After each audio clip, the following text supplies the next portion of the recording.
L-ex-plejer tat-tim nazzjonali Malti Darren De Bono li bħalissa qed jinżamm fil-faċilità korrettiva ta' Kordin fejn qed jistenna li tibda il-kumpilazzjoni fil-konfront tiegħu fuq akkużi ta' ħasil ta' flus dwar fuel kien illiberat fuq nuqqas ta' provi minn akkużi differenti li jassoċja ruħu ma' ħaddieħor biex iwettaq reat abbord il-bastiment Mari de Lourdes.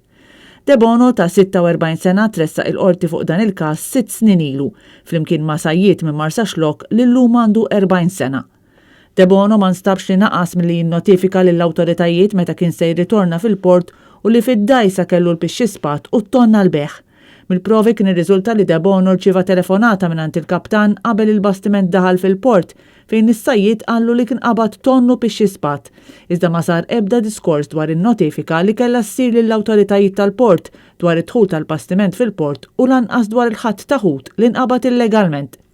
Ma jirriżultax lanqas li De Bono ta' xi jordni lill-kaptan tal-bastiment dwar dak li kellu jsir mill-qabda tal-ħut fuq il-bastiment jew li hu kien informat dwar il-kwantitajiet ta' pixxi spat u ton li nqabad.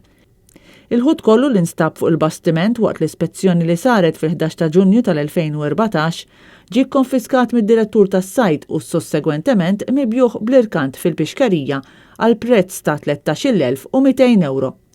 B'kollox is-sajjiet qabad 2,200 kg bluefin tuna u 631 kg pixxi spat li minn dan kollu iddikjara biss 466 kg pixxi spat.